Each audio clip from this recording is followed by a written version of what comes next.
we are gone.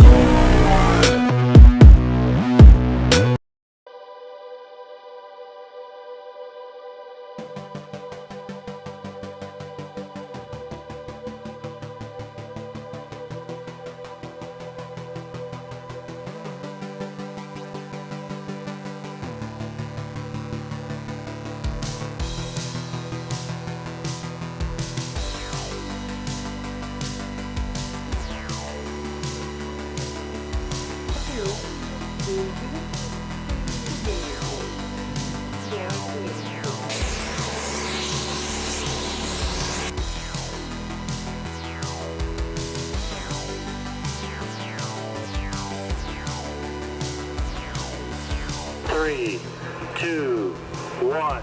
저희가 각 기능 LRU 부품별로 계통별로 시험을 거쳐서 확인된 부분을 기동을 통해서 활주 시험을 통해서 추가적인 검증을 하는 부분이 있고요. 지상 활주 시험을 통해서 동체의 건전성 그리고 조정이 제대로 작동이 되는지를 확인하는 시험으로 이해하시면 되겠습니다.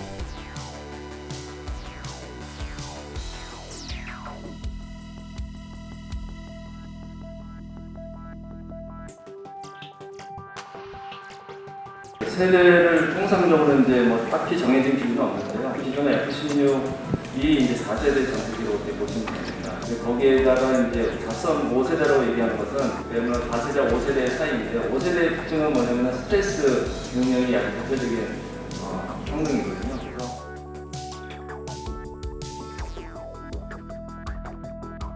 스트레스라기보다는 그 저피탈이라고 해가지고 레이더에 피탐이 되는 어떤 수치를 낮추는 그런 요소들을 지금 포함해서 개발을 하고 있고요. 항공기 형상에서 저피탐이 설계에 반영됐다고 보시면 됩니다. 그래서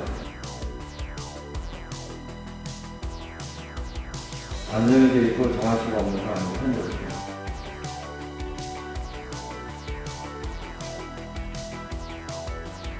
기본적으로 그 시험을 앞두고는 이제 비행 준비 상태하고 항공기 안전 상태를 중점으로 검사를 하고 준비를 하고 있습니다. 조종사가 훈련이 제대로 되어 있는지, 그 다음에 비행하는데 어떤 절차들이 제대로 되어 있는지, 각 구성품을 포함한 항공기 상태가 어떤 기준이나 규격에 맞아서 비행하는 안전에 문제가 없는지, 훈제 시험 등을 통과가 되었는지 그런 전반적인 것들을 검토를 해서 비행 준비와 그 안전 상태가 확인이 된 이후에 비행을 하게 됩니다.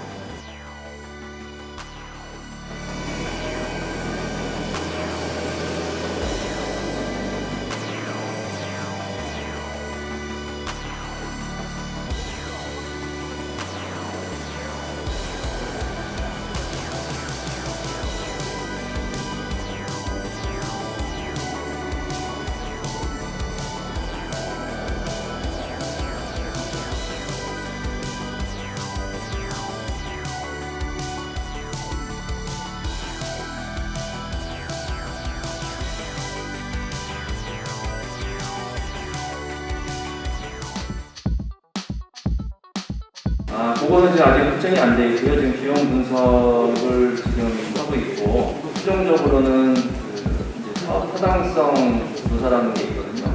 그때 아마 결정이 되죠. 금액을 정확히 알 수가 없고요. 시제기의 비용은 사실 큰 의미가 없다고 생각합니다. 왜냐하면 지금 8조 8조를 투자해서 6대를 하는데 그것도 n분의 1 해가지고 비용이 나오는 것이 아니고 어떤 다양한 장비, 원자재 이런 것이 포함되는 상황인데 딱히 그것을 이렇게 계산하는 그런 상황은 아니겠습니다. 저희가 원가를 나중에 정산하는 개념에서 26년에 한 정산을 해보면 총 개발비가 어떻게 사용되는지 확인하겠습니다. 세대를 통상적으로 이제 딱히 정해진 기준은 없는데요. 기존의 F16이 이제 4세대 전투기로 이렇게 보시면 됩니다. 거기에다가 이제 자선 5세대라고 얘기하는 것은 왜냐면 4세대, 5세대 사이인데 5세대의 특징은 뭐냐면 스트레스 능력이 아주 대표적인 성능이거든요. 그래서 제가 4.5세대라고 얘기할 때는 주로 항전 장비가 4세대 F16에 비해서 좀 업그레이드 된 건데, 예를 들면 아까 설명드렸던 A사 레이더 이런 것들은 기존의 4세 전투기들을 갖고 있지 않고 그냥 기계식 전투기 레이더였는데 A사 레이더 같은 항전 장비가 업그레이드 된 것이 하나의 특징이고요. 스텔스를 말씀하셨는데 저희는 이제 스텔스라기보다는 그 저피탈이라고 해가지고 RCS라고 합니다. 레이더 크로스 섹션이라고 하는 레이더에 피탐이 되는 어떤 수치를 낮추는 그런 요소들을 지금 포함해서 개발을 하고 있고요. 항공기 형상에서 어떻게 보면 그 저피탐이 설계에 반영됐다고 보시면 됩니다. 그래서 항공기 날개 면들이 일치되는 그런 형상으로 제작을 했거든요. 그 설계 자체가 어느 정도 그런 능력이 반영이 됐고요. 거기에 추가해가지고 모드 같은 것을 이용해서 말씀드린 저피탐의 그 능력을 보유할 수 있도록 해드립니다. 안정이 되어 있고 정할 수가 없는 상황입니다. 현재로. 일단은 그 단순하게 이렇게 계산을 하면은 아마 하루에 한두 번, 일주일에 한두 번, 그 정도 될 것 같고요. 시세기가 지금 한 대에서부터 6대가 이제 운행이 되고 있으니까 단계적으로 비행 횟수가 증가됐거든요. 처음에는 한 대 갖고 이제 한 번씩 할 텐데 6대가 다 이제 비행이 가능한 상태가 되면 당연히 6대를 돌아가면서 어느 시기에는 좀 집중이 될 수 있고요. 근데 2000 소치를 한 4년으로 나눠보면은 대략적인 그 횟수가 나올 것 같고요. 통상적으로 저희가 한 150일에서 200일 사이를 비행한다고 봤을 때 4년으로 좀 나눠보시면 그런 횟수가 나옵니다. 근데 처음에는 아마 횟수가 좀 적을 거고요. 6대가 나온 이후로는 좀 증가가 되잖아요. 비행 반경은 기본적으로 이제 4천 진주 지역이 될 것 같은데 이후에는 고도가 높기 때문에 시험 상황에 따라서 영남 쪽 지역 중심으로 그다음에 바다 쪽 이렇게 포함해서 비행하는 120대는 다 우리 공군에 납품됩니다. 인도네시아는 아직 몇 대를 생산하겠다는 그런 계획이 정확하게 없습니다. 예정컨대는 한 50여 대 가까이 생산할 어떤 그 계획 또는 의지를 갖고 있는데 저희가 아직 계약이 된 상태가 아니고요. 그 계약은 그냥 체계 개발이 완료되게 되기 때문에 20년 이후에 아마 합의가 될 거라고 생각합니다. 지금 현재는 37명의 그 엔지니어가 와 있고요. 그 사람들은 지금 현재 생산 쪽에 좀 그 참여를 하고 있습니다. KF-21이 지금 어떻게 생산이 되는지 좀 배우는 입장에서 참여를 하고 있습니다. 경남 지역의 업체들은 기본적으로 이제 구조물을 만드는 업체들은 이 사천 지역에 있는 저희 협력업체들이 많이 참여하고 있고요.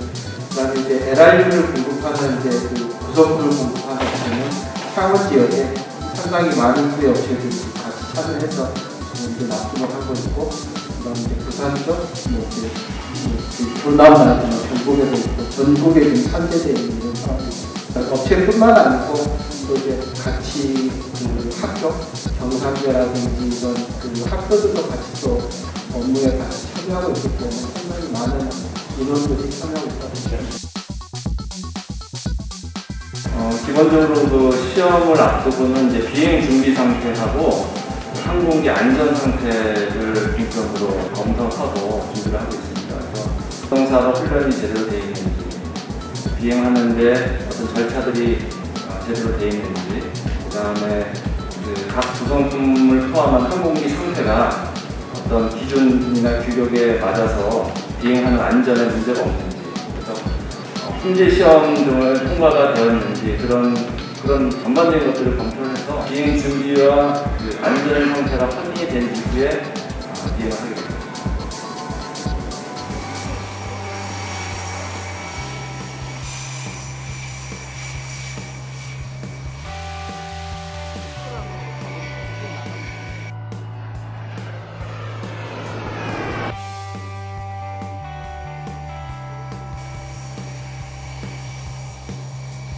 네, 그동안 여러분들이 많이 기다리시던 한국형 전투기가 국민들 앞에 드디어 움직일 수 있다는 것을 보여주는 데 큰 의미를 부여할 수 있고요. 7월 말에 최초 비행을 할 수 있는 큰 의미의 시작이라고 할 수 있겠습니다.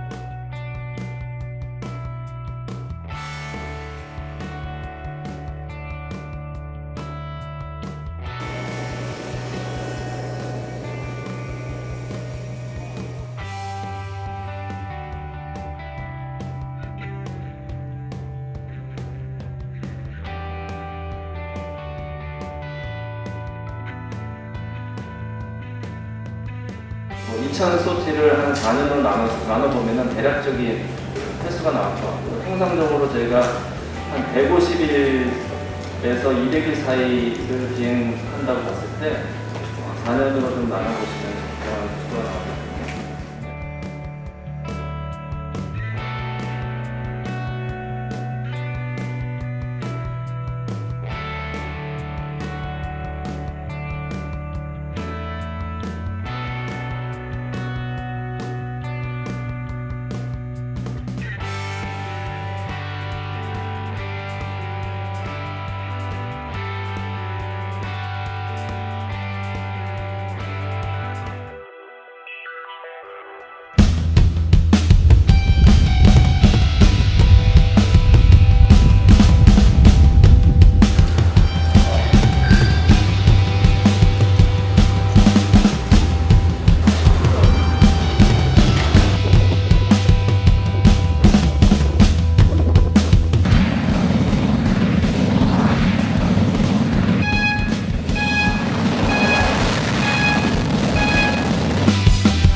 (4.5세대) 첨단 전투기 국내 개발 능력이 첫 비행으로 실현되는 순간으로 최초 전투기 개발은 물론 첨단 강국 육성과 국내 항공기술 발전의 성과를 보여주는 역사적인 이정표를 달성하였다는 데 그 의의가 있습니다.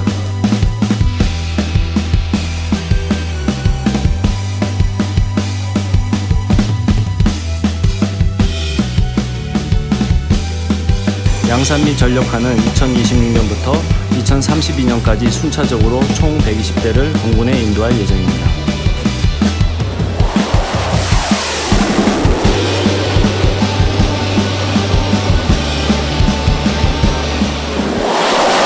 한 번도 경험해보지 못한 항공기를 뜨고 내려야 한다는 그 부담감이 처음엔 많이 작용을 했었는데 지금은 그 부담감은 많이 덜해진 것 같습니다. 그리고 지금은 이제 최초 비행이 끝이 아니라 시작이라는 그런 생각이 많이 들고 있습니다.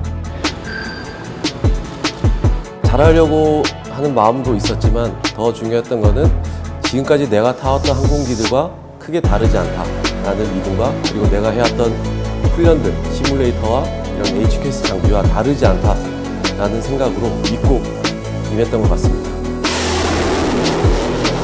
항공기 바퀴가 땅에서 떨어지는 순간이 가장 부담되는 순간이기도 했지만 제 기억에 가장 기억에 남는 뭉클한 순간이었던 것 같습니다. 1년 기간 동안 많은 것들을 준비를 했었는데 개통 교육, 시뮬레이터 훈련, 그리고 각종 검토 등등을 수행한 결과 임무를 성공적으로 수행할 수 있었던 것 같습니다. 실제 비행도 시뮬레이터와 거의 유사했었고 엔진이 2개인 만큼 추력이 그리고 가속력이 상당했던 것 같습니다.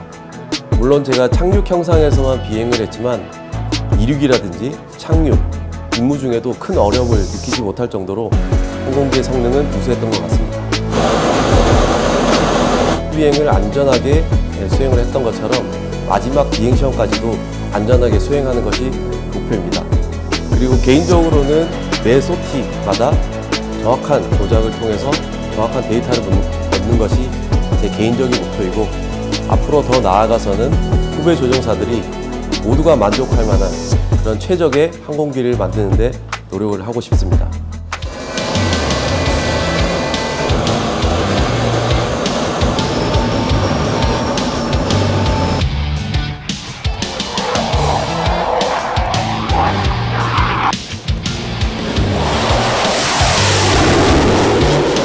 지금 뭐 유로파이터나 라팔 같은 경우는 이제 5세대 전투기로 발전할 가능성이 없어요. 왜냐면 이 전투기들은 외부 형상 자체가 스텔스성 설계가 안 되기 때문에 이 전투기들은 뭐 A사 레이더 등 그 항쟁 장비를 탑재한다 하더라도 결국은 이제 4.5세대밖에 머무를 수 없는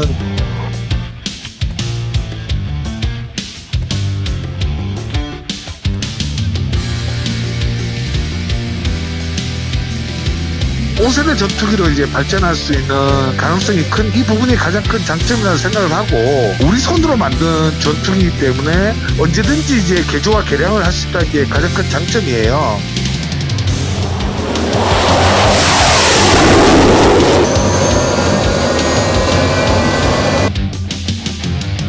지금 현재는 37명의 그 엔지니어가 와 있고요. 그 사람들은 지금 현재 생산 쪽에 좀 참여를 하고 있습니다. KF-21이 지금 어떻게 생산이 되는지 배우는 입장에서 참여를 하고 있습니다.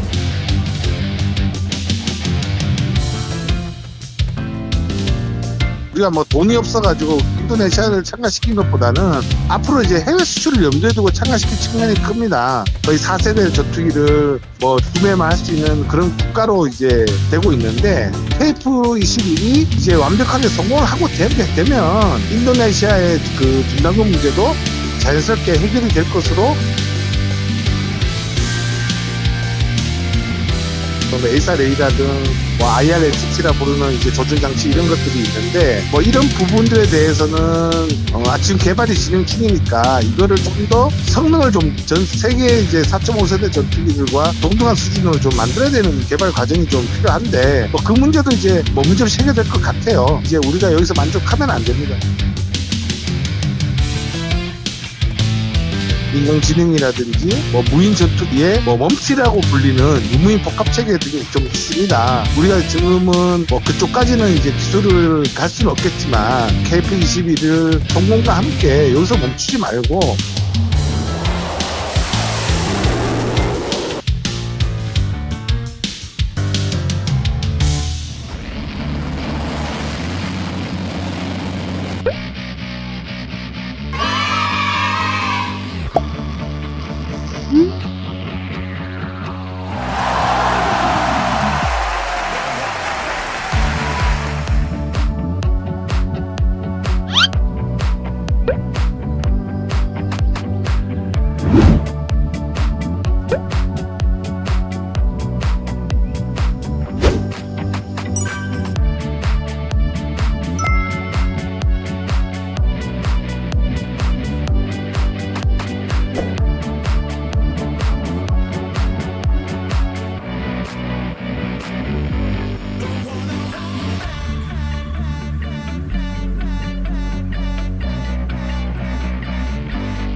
This is a very, very big achievement.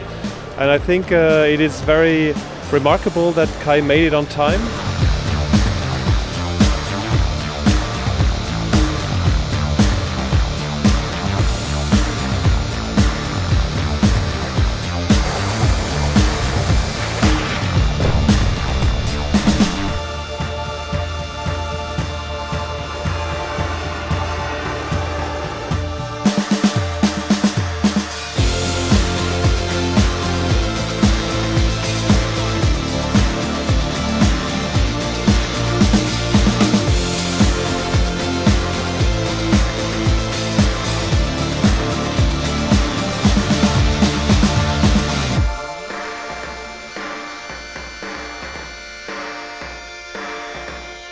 EU와 나토의 그 요구도에 맞는 그러한 FA50을 선보였고, 이걸 계기로 해서 우리는 유럽 수출을 확대하고,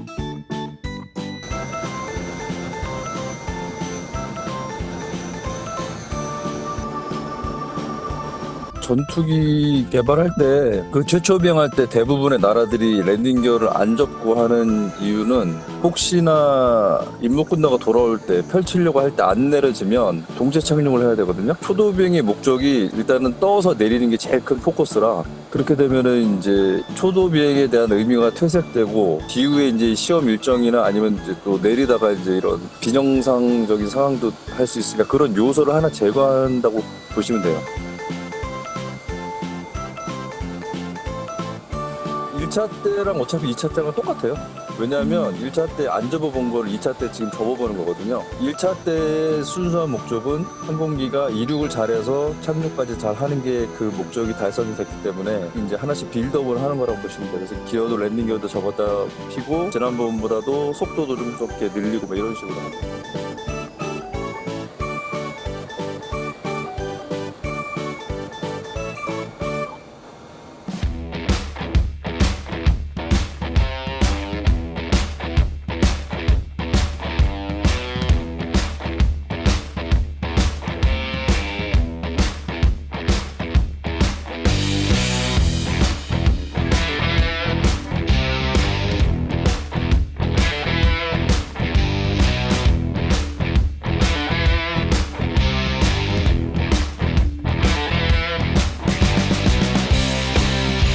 전 세계 이제 경공격기 시장에서는 아주 뛰어난 성능의 전투기라고 보여집니다. 4세대 전투기 F-15나 이런 전투기보다는 무장 능력은 많이 좀 부족한 전투기 계열들을 경공기로 부르고 있는데요. 비용과 성능 면에서 중국, 러시아, 유럽에 있는 훈련기 기반으로 베이스를 한 전투기보다는 훨씬 더 뛰어난 성능뿐만 아니라 비용 면에서 경쟁력을 갖추고 있는 것으로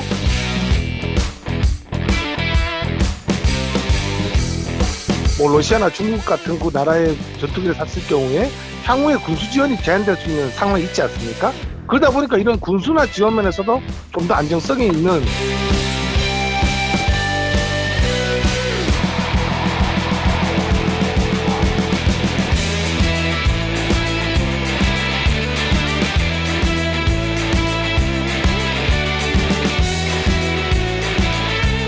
차이점은 쉽게 얘기하면 항속거리나 첨단 이제 항전 장비, 무장 능력은 KF-21이 훨씬 높을 수밖에 없고요.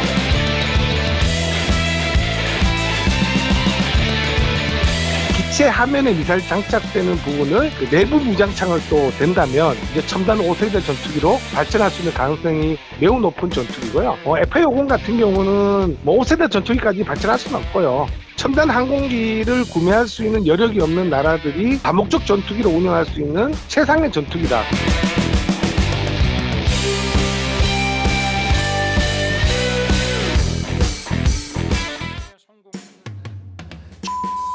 본격화되면 약 24조 원의 생산 유발 효과가 기대됩니다.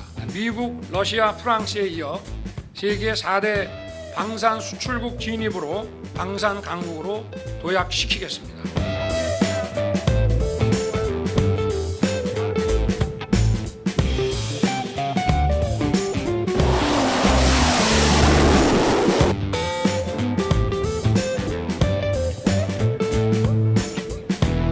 항공 분야에서는 외국에서는 좀 뒤처진 후발주자라고 이제 평가를 좀 받아왔지요. 근데 하지만 이번에 KF-21의 첫 비행 성공과 그동안 보여준 이제 A사 레이더 등 개발의 기술력에 대해서 한국이 이제 선진국 수준의 항공 기술이 따라왔구나.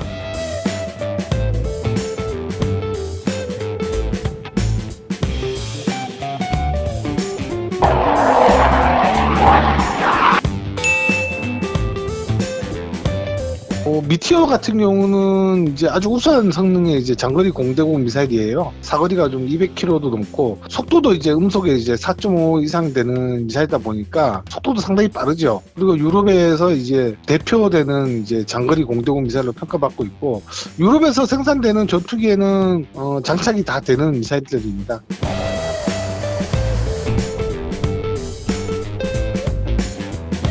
사거리가 뭐 한 25km 정도 되는 이제 단거리 공대공 미사일인데 뭐 적외선 영상 유도로 하는 이제 미사일이에요.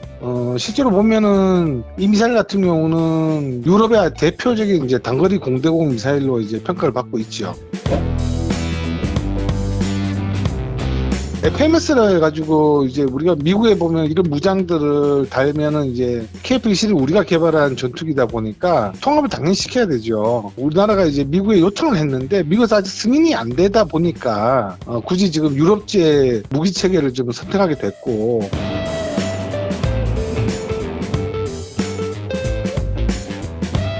장공지 같은 경우도 보면은 이런 무기 체계도 이제 승인이 좀 안 나다 보니까 이제 타우러스 개량형을 이제 국내에서 지금 공동 개발하려는 움직임이 있고 그렇다고 대부분이 이제 유럽제 무장이 좀 달릴 예정인데 뭐 일부 이제 그 공대지 활강 포탄인 이제 KGB 같은 경우는 LIG 넥소에서 국산한 폭탄이다 보니까 이제 미국제 무기로는 승인 난 것은 제2단만.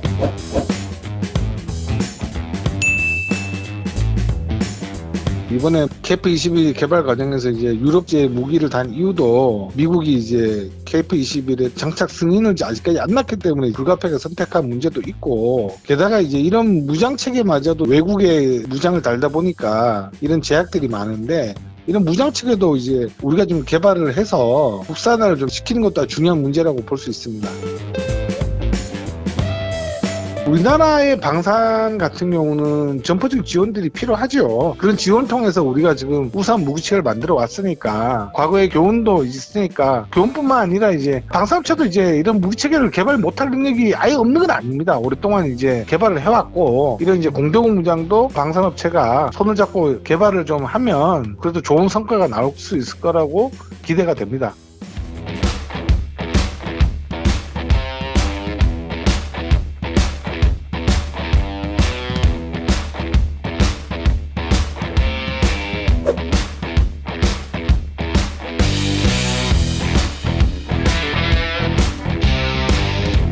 A사 레이더는 이제 KF-20에 들어가는 이제 핵심 장비죠. A사 레이더 없이는 현대전에서는 이제 전투기로서 운영이 거의 어려울 정도로 핵심 기술이라고 하는데, 과거에는 이제 기계식 레이더보다는 탐지 속도나 이런 걸 봤을 때는 뭐 비교할수록 빠르고요. 각자의 모듈이 좀 있다 보니까 뭐 공중, 지상, 뭐 해상까지도 감시가 가능한 걸로. 스나이퍼가 이제 조준경을 보듯이 굳이 이제 전파나 이런 것도 조준 안 하고 적을 추적하고 그다음에 조준하고 명중을 시킬 수 있는 그런 장비인데 스텔스 전투기에 필요하죠. 왜냐하면 레이더에 잡히지는 않아야 되지만 오히려 상대방이 내가 이제 공격을 준비하고 있는 걸 모르게 해야 되기 때문에 이런 적외선 탐색 추적 장비 같은 경우는 최신 전투기에는 다 포함된 장비라고 할 수 있습니다. F-15나 그 F-16 같은 경우는 이제 미국제 이제 전자광학 추적 장비를 탑재하고 있는데 이게 좀 약간 적외선 탐색 추적 장비보다 좀 더 복잡한 장비예요. 뭐 적외선 카메라도 있지만 거기다 레이저 거리 측정기까지 있어서 이거는 주로 지상 공격의 뭐 필수 장비라고 할 수가 있죠. 전자파를 이용한 제모를 통해서 이 전투기의 생존성을 보장해주는 장비라고 할 수가 있습니다.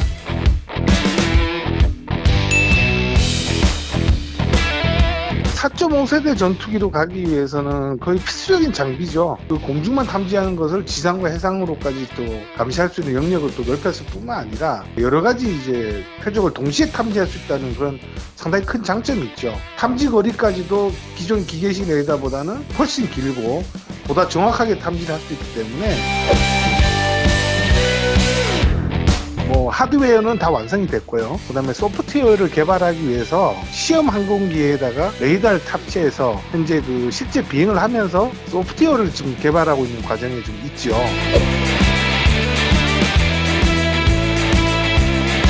최근에 좀 개발된 이제 A사 레이더라도 보니까 뭐 소재라 이런 부분들이 좀 최신이에요. 그러다 보니까 외국에서도 그 뭐 소프트웨어는 아직까지 완성이 안 됐지만은 하드웨어 설계적으로는 뭐 최신 기술이 적용되다 보니까 뭐 유럽이라든지 나라에서는 이 A사 레이더를 좀 같이 사업을 하자는 제의까지도 오고 있는 상황입니다.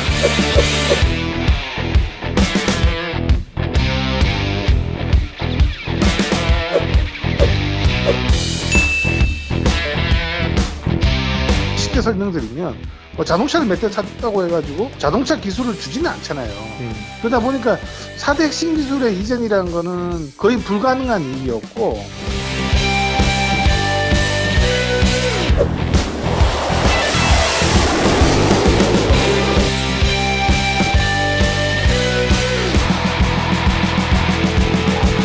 북한의 미그 29 같은 경우는 뭐 상당히 좋은 전투기긴 한데 성능 개량에 따라서 이 전투기 성능은 극과 극의 차이가 나기 때문에 이런 이제 항공기에 들어가는 여러 가지 전자광학 장비들의 국산화는 상당히 필요한 문제였죠.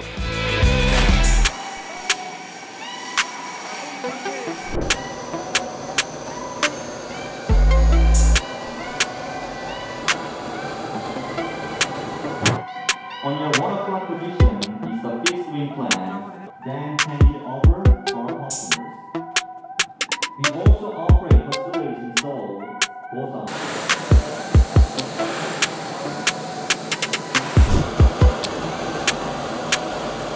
소프트웨어가 제대로 좀 작동을 해야 되잖아요. 근데 그런 것들이 아직 그 안정화가 안 되다 보면 비행 과정에서 에러는 좀 많이 발생하죠. 뭐 실제로 보면은 다른 나라 비행기 같은 경우는 뭐 셀 수 없는 에러들이 뭐 개발 과정에서 발생을 하지 않은 비행기는 없습니다. 뭐 시험 비행이 어느 정도 뭐 이루어졌는지는 정확히 알 수도 없는데 지금 봐서는 개발 초기에 일어날 수 있는 그런 에러들로 보여집니다.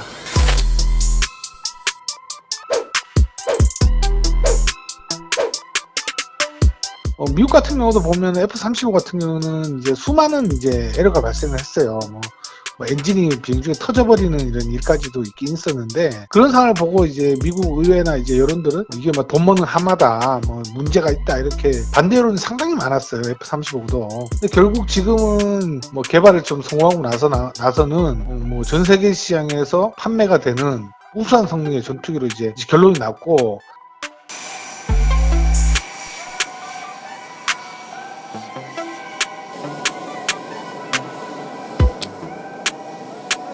KF-21의 개발 속도가 지금 외국의 신형 전투기 개발 속도에 비해서 크게 뒤처지지 않는다. 그거는 말씀드릴 수 있겠습니다. 전투기 개발 과정을 우리가 좀 충분히 이해하고 이런 결함에 대한 어떤 지적과 이런 것보다는 앞으로 이걸 성공할 수 있도록 성원과 지지를 보내는 게 중요한 문제라고 생각해요.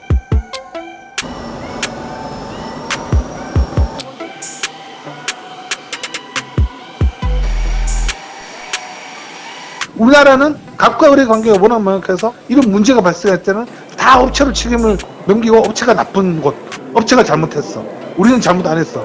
이런 게 문제라는 거예요. 미국, 이스라엘 절대 안 그렇거든요.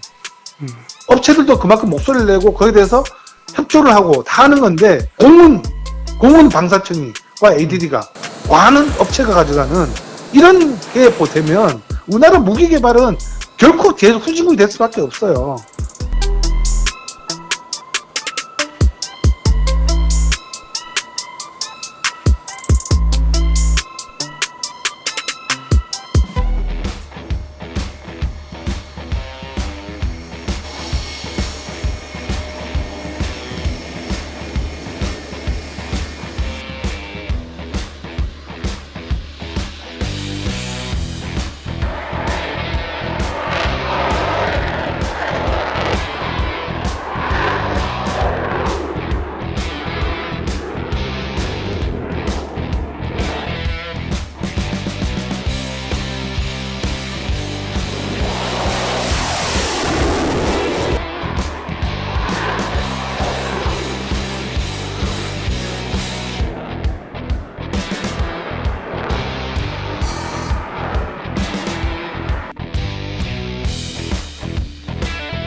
과학기술 강군으로 도약하기 위한 우렁찬 엔진 소리와 함께 힘차게 날아올라 비행을 성공적으로 마치고 우리 앞에 나타난 보람의 모습이 감격스럽습니다. 한국형 전투기 보람은 미래의 전장을 지배하는 영공 수호의 주역이 될 것입니다.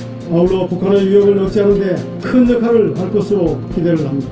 그동안 정말 수고 많았고 남은 개발 과정도 성공적으로 마무리하여 우리 보람의 코리안 파이터 21이 21세기 우리 하늘을 굳건하게 쏘아기를 기원합니다. 손으로 만든 한국형 전투기 K-프리스의 2차 엔진이 흘리고 있습니다.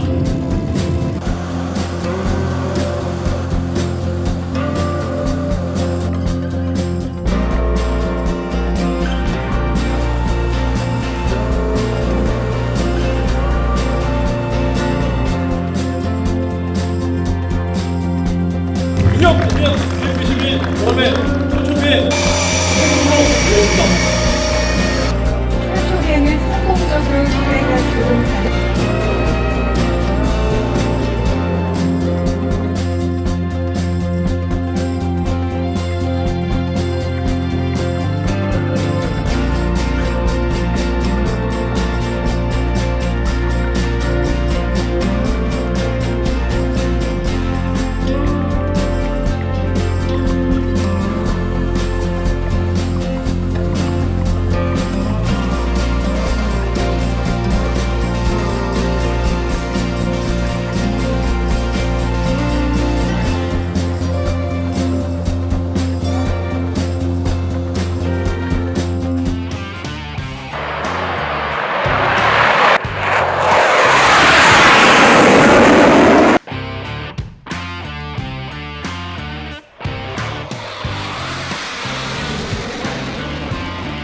Fuel to the top, got a filled up engine.